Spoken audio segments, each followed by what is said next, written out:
Hello and welcome everybody to Spirit Matters, your daily Bhakti Center podcast. I'm Dal Gurunga along with Chuta Gopi coming at you live in New York. Excited to be here, starting a new week on Monday and ready to dive into the Gita. How are we doing this morning? Uh, Feeling sheltered and protected. Feeling sheltered and protected. Achuta has a new response to how are you doing every week. This week is feeling sheltered Feeling and protected. sheltered and protected. Anything that's making you feel sheltered and protected? Today is Akadashi. Today's We're loving it. Akadashi. Loving it. Really feeling like Krishna's got my back on this one. Krishna's got her back. Okay. My Beautiful. phone's Oh, here ringing. comes Kimberly. Kimberly's coming in right now. She's here. All right. So we're in the first chapter of Gita. Still. Yes. Where do we leave off? We left off right at O Govinda of what Oh, Govinda. kingdom, happiness, or even life itself, when all those for whom we may desire them are now arrayed on this battlefield. That's where we were. And Madhusudan. Do you have an answering machine? That is like, yes, You have I an have, answering machine. Where do you even get an answering machine? right? And there are only 3 people who would call me and leave a message on said answering machine, and that actually happened to be one of the 3 people was my mom. And from what I heard, the message was like, part of what I heard was she's like, I just wanted to call you and thank you for being so Krishna conscious. Give me a call when you get back. So I love my mom. Do you walk in and like see the little light blinking and like, oh, I got messages, and then check your messages? I walk in, I see the little light blinking. I never check my messages. I'm really bad. I never check them. Wow. You have an answering machine. That's Yeah. beautiful. I don't even know if people know what an answering machine is. Like, what? Still, I have a relic, but it's because I feel like I need some way for people to get in touch with me other than my cell phone, which is on do not disturb right now. But you didn't pick up anyways, and you never check your messages. So what I'm just curious the purpose that it Well, serves. if I hadn't been on the podcast, I would have picked up the phone. Got it. So you have a landline because just in case your Yeah, phone yeah, isn't working, people get a hold of you, and then with the landline comes the answering machine. answering machine. God, it's amazing. People that we don't even have people are leaving emojis in the chat, laugh emojis, heart emojis.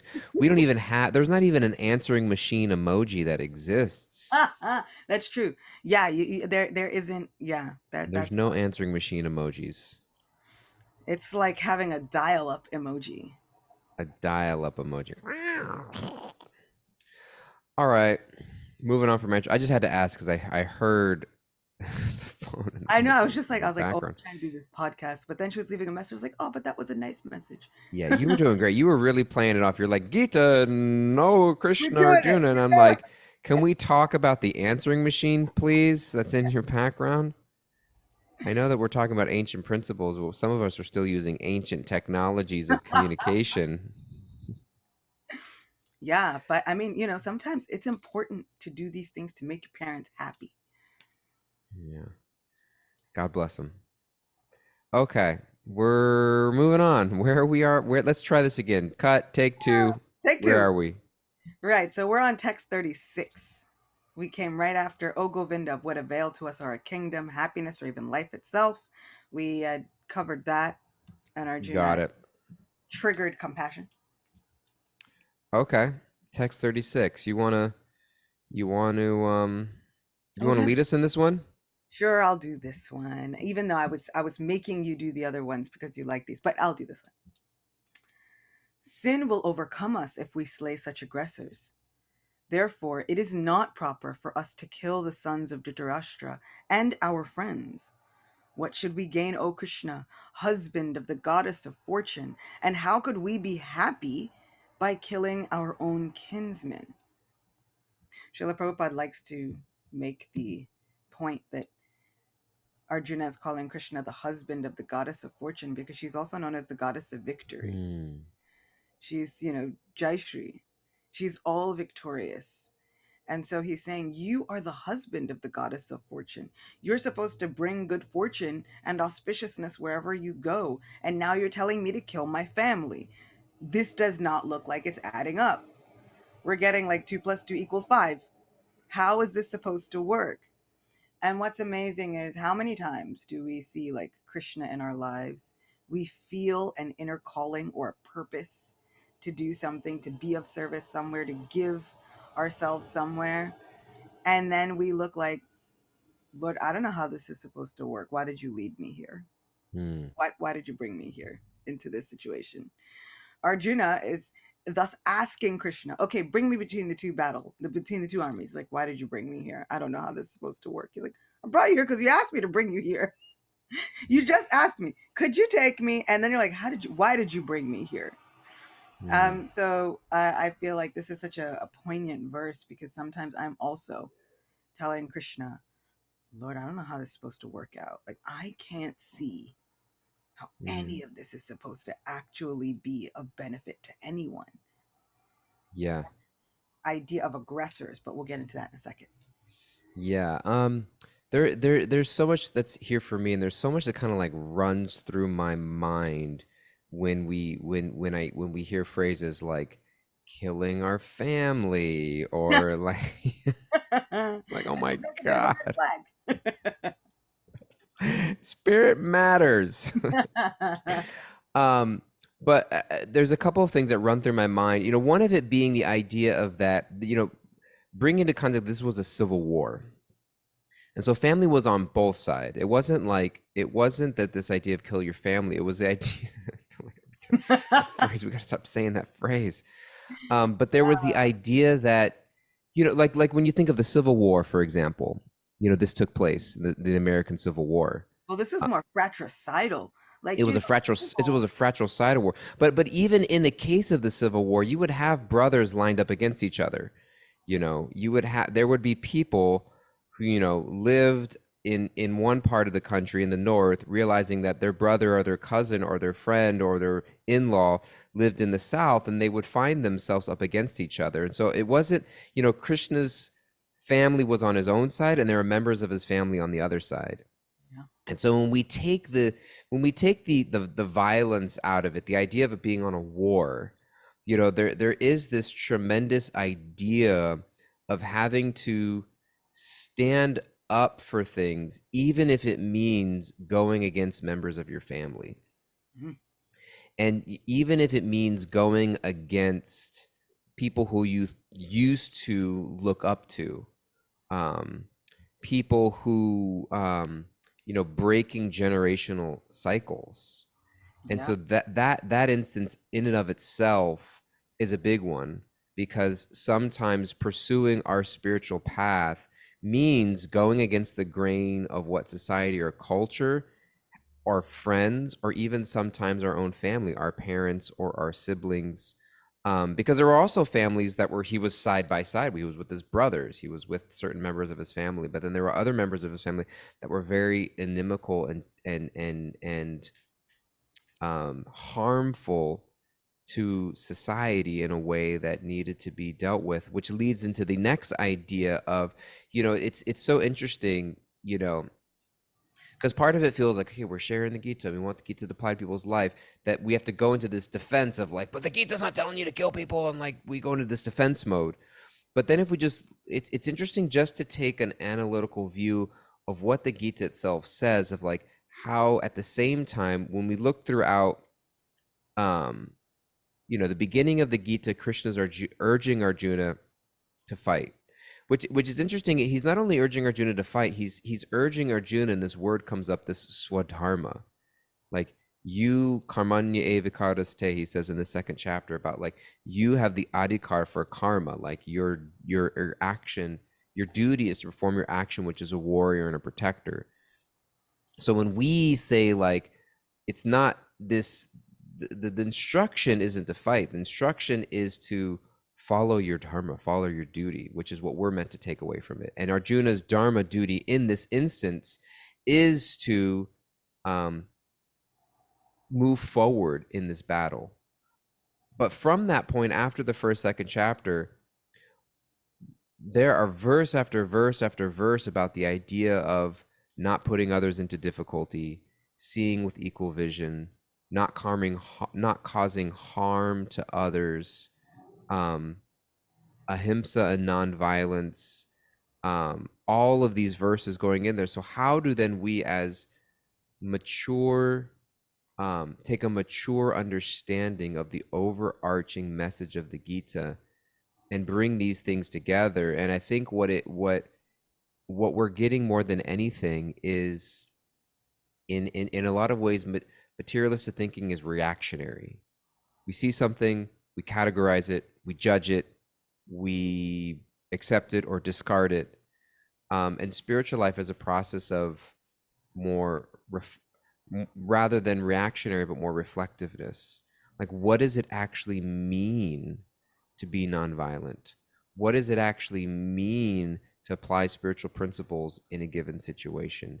And it's complex. It's not always straightforward, um, and it requires a lot of depth and guidance, and also character. So much of Arjuna's character is going to be brought out here. His non-enviousness, his not wanting things for personal gain. And so often, we get this scare, this fear of people using religion or spirituality as a means to do terrible things. I don't. What's that? I'll get into that in a second. I said I don't, but I'll get into that in a second. You don't what? I stopped having that fear a long time ago. I think because growing up with it, growing up in a spiritual organization like this, I've been questioned on everything every day of my life. And I remember once, like I was like 7 or something, and I was on a school bus, and one kid was like, "So you don't eat meat? Ew, that's weird." And I was like, "How is that an ew factor? Like, what are you talking about? No, Do I don't." you know where chicken nuggets come from? I'm like, "No, I don't eat dead things." And they were like, "Oh, but like I don't eat dead things either." And I was like, "But actually, all those animals are dead." And they were like, "Well, I don't eat that much meat." And I was like, "What about fish? You still eat fish?" And they're like, "Well, fish isn't an animal." And I was like, "What's fish?" And then the kid being backed into a corner because he's 6, right? And I was 6 with all of the learning and the knowledge of Srimad Bhagavatam behind me, because from the moment you are born, they're giving you all of this, right? So I'm like, I'm so glad you mentioned the ages, because I'm just like, it's important to imagine 6-year-old kids on a bus right, having this 6-year-old conversation. kids on a school bus. Now this kid is imagining that you start with like, ew, you don't eat meat. That's supposed to be the end of it. You're not supposed to have a comeback. But we raise all these little Prahlad Maharajas with all of the tools Dude to is like, go I've for been it. I've been waiting for you to make this And so comment. and I totally wasn't, but like I'm just not gonna sit I've around. been rehearsing this response for half of my life, which is 3 years. Right. So then all I had to say, I was like, well, what is fish? And the kid's like backed into a corner. He's like, I don't know, fish is caca. And I was like, that's what you want to say? You eat caca? I was like, you eat poop? How is that better than we started with? Like, I was like, how's that better? And then the kid was mad at me. So like I think growing up being questioned all the time.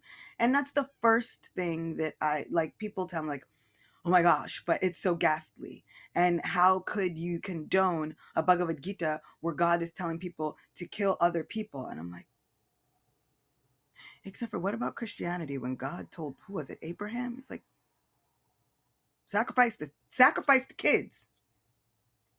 Like, and everybody was okay with that. But it didn't happen. I was like, okay. So why don't you read it through and see what actually happened? Well, I think there'd be a lot of people that would lump it all in the same category. Like, yeah, there's this thread of God telling people to kill people. But those are the people who want to. For the people who want to see it that way, they're always going to see it that way. And for the people who don't want to take accountability and responsibility for their own actions, of course they're going to lump it all in there and say, Because then if something bad happens, oh, it's on somebody else. No, you woke up and chose violence. Hmm. Now, what Krishna is also telling Arjuna, especially when we get into the purport of this particular one, he's like, they woke up and chose violence. Sometimes there's an equal opposite reaction that comes from those violent actions. And sometimes the way material nature is set up, the equal and opposite reaction can be violent. And so when we think about ahimsa, when we really get into what ahimsa is, it doesn't just mean walking around thinking we're not killing things and therefore we are nonviolent. Non-enviousness is part of ahimsa. Not putting other people's minds into constant disturbance. That's part of being ahimsa. So it a lot of it sometimes has nothing to do with our actions. It's our words, our thoughts, the way we are interacting with others. Hmm. So these the underlying subtext has to be considered. And so like you were saying, like when we come to it in a mature understanding, and I'm like, the people who come to it with like, how does God support war? I was like, that right there, this is an immature thing. It's like violence is never to be condoned. I'm like, and yet people condone violence every day. Hmm. And I think I think there's two things. Thank you for sharing that so passionately. I appreciate it. We're getting into it. I love raising my voice and being passionate about something. That's what I am. It's Italian. Italian. Somebody once told me it's like the best actors are not even acting. They're just being Italian. You know, Joe Pesci and Robert De Niro and Al Pacino. They're not even acting. They're just being Italian. You know. And so um sometimes I'll just be speaking something to somebody and be like, "Why are you getting so angry?" I'm like, "I'm not angry at all. You're yelling at me." Oh, that's just I didn't realize that. I'm sorry. I'll tone it I'm just down. boisterous and I'm exuberant. just boisterous. I'm just exuberant in my personality. I That's just read the first chapter of the Gita and I'm pumped up. Um, there was a couple things there. The two beautiful things. One is that like to have a mature understanding of like the Bhagavad Gita supports war. That's not true. That's not what's going on here. There's a very specific, particular instance at a historical moment with a large context that has a lot of nuances that requires um, a mature perspective to understand what was going on, which may not apply to whatever's going on in your life right now. It's not the same situation as the Iraq War or Vietnam or yes, this or that or the other. And so it's that mature understanding of what is the overarching principle here. And when I mentioned earlier about like the scare of like using religious or spiritual principles for violence or negative things, is that for us as observers, you know, when somebody's claiming to be acting on principles of God or religion, mm, we have to be able to take all of these principles in place of like their enviousness, their character, their compassion, the way they live life, you know, those various things. If you find somebody who's under the influence of, and we'll learn throughout so much of the Gita talks about the modes of material nature. If someone's living under the modes of material nature, if someone is living on impulse of their own gratification, if someone is exploiting for wealth, for sex, for power, for position, such a person is not in tune with divine vision. preach. And therefore their act of, you know, God wants me to kill this person, or God wants me to do this or that, or God wants, you know, I feel like I'm always every other episode referencing like the list of Netflix documentaries about this, that, or the other, you know, um Unfortunately, primarily about FLDS. primarily about FLDS. But it was the idea of like, this is spirituality, but it's like spirituality means you gratifying your senses. Preach. Like that never should compute. Yeah. And so this idea of like, it's not a whitewash thing where God condones this, that, or the other. It's that first build the spiritual foundation Hmm. of character, of detachment, of compassion, of not not exploiting things for personal motives, first go through that process, Yeah.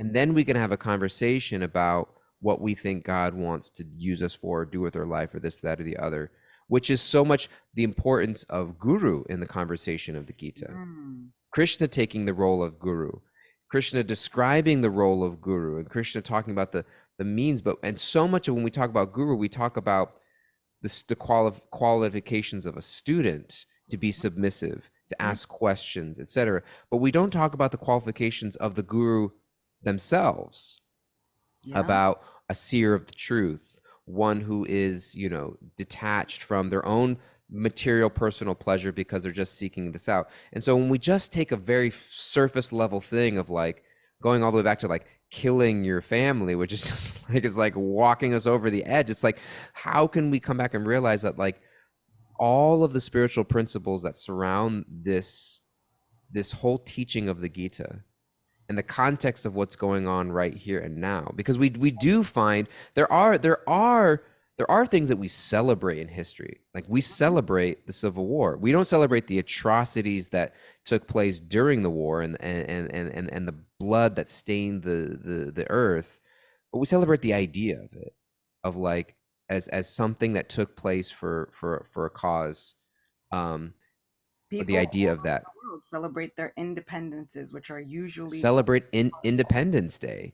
We any of the we independence. celebrate V-Day in America, which was preceded by D-Day in America, in World War II. Like we do celebrate certain things. Um, and the idea of, and granted, those we can't even say, like, I'm not comparing those to the Battle of Kurukshetra. Those were spiritual things, but I'm just saying the idea of recognizing that. um As much as we say we don't condone violence, everybody, when it suits them for their particular purpose, winds up condoning some form of violence. and knowing what to condone and when requires a great deal of spiritual maturity and first getting our own egos in check. And I think throughout this entire podcast, throughout the whole months that we've been on it, we've been talking about context, context, context. In a material view, in a spiritual purview, context is so important. Krishna is about to get like hyped up himself, and he's going to talk a lot, and he's going to say a lot of things. And the reason is because he's going to tell Arjuna, he's like, do you remember, bro? I myself tried to stop this war. Krishna did Mm, not just wake up one day and was like, you know what? Be gone with all of you. He tried to stop this war. He said, I will personally. personally, he's like, I will go to them as a peace envoy, an ambassador of peace. And he went there, and Duryodhana, being the wonderful man that he is, said, I know how to fix this. We can capture Krishna and put him in prison. Boom. And everybody said, this is the stupidest idea I've ever heard. And he's like, I'm going through with it. Just hear me out. I'm like, we don't want to hear you out. This is a bad idea. No, I'm doing it. And he got his band of brothers and they tried to capture Krishna. It did not work. But what I mean is, Krishna himself tried to stop this war. Mm, And that is when he tells them, he says, I would not, Duryodhana says, I would not give the Pandavas enough land to fit on the tip of a needle. that's a small amount for all our listeners out there. And he's like, and I wouldn't even give that. That's how petty this man is. Land that he stole, I wouldn't even give them that much back. So Krishna is about to tell Arjuna, he's like, bro, what are you doing? I tried to stop this. You tried to stop this. Everybody tried to negotiate.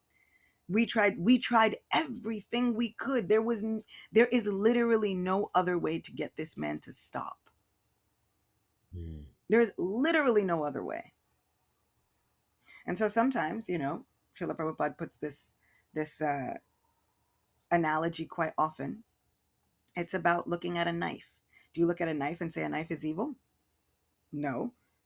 In the hands of a burglar, somebody wants to harm you, yeah, maybe. But in the hands of somebody who's experienced in surgery, that knife will save your life. And you'll be so glad that it exists. So you can't just look at the thing. Context, context, context. It's not just like, up, war, bad, done.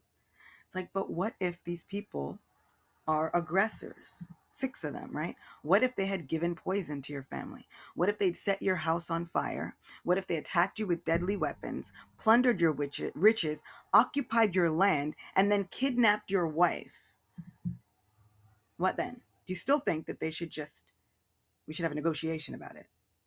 And then you try, and then when you try to have a negotiation about it, they start to try and arrest your peace envoy. So then what do? Now does that war seem so bad? Hmm.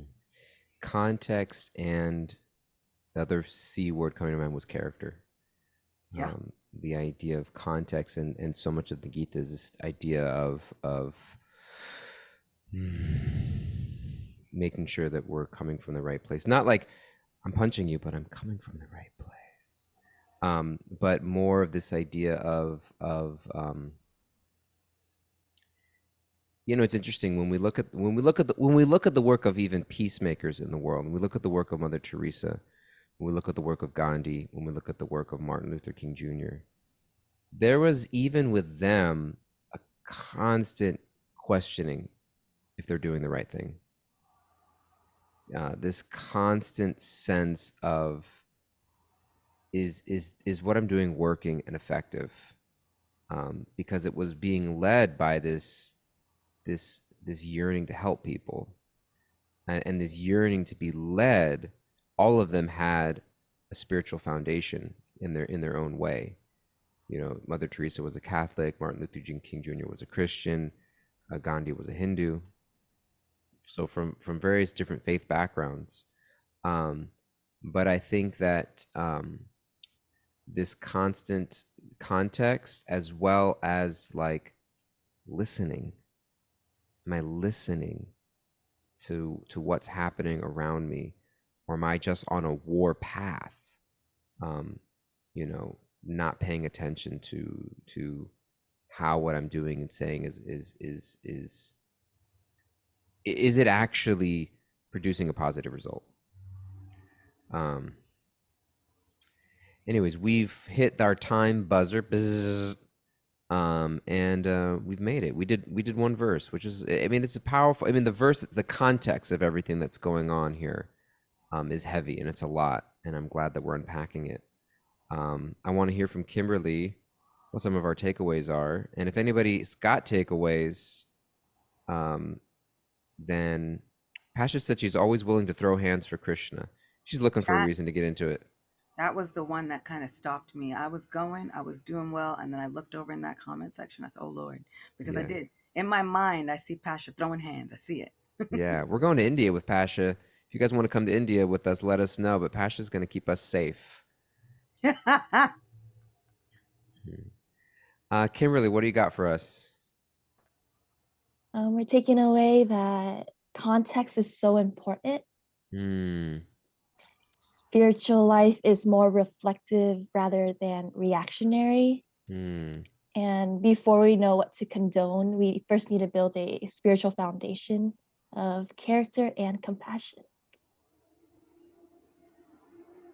Beautiful, beautiful, beautiful, beautiful. What's your takeaway word or line, Achuta? Oh, I am taking away today that in order to learn from the past, I don't have to treat every situation as though it were that past situation. I can treat each episode of my life as its own episode, even with the context of everything that happened before. Um, there, even after Krishna gives this entire Bhagavad Gita, there's a whole battle that goes on after. And then there are battles that happen after. And there are sometimes on that battlefield where Krishna's like, kill him immediately. But then you see situations that happen after this battle where people do things and you would think, oh, that's the rule, right? You do this, Krishna says, kill this person. And then Krishna takes a different approach. Let's hear him out. Maybe not. And so Krishna is not just one flat rule for everybody. He is taking every individual instance and reflecting upon it. And so I'm just taking away that I can learn from the past. And I don't have to have the same reaction for every episode of my life. Mm, Everything can be carefully considered, even on its own. that's really powerful and beautiful. And for me, along with that, is that to not assume. It's so easy to judge something without knowing the depth of what's actually taking place. Mm. And so for me to not assume that I know all the details of any given situation that warrants me to judge something without really understanding what's going on, judge a person, judge an action, judge a circumstance, um, and so to look more deeply. That's my thought. All right, guys. Love you all so much. Appreciate you. Please be well. Please take care. And we look forward to seeing you next time. Bye bye, everybody.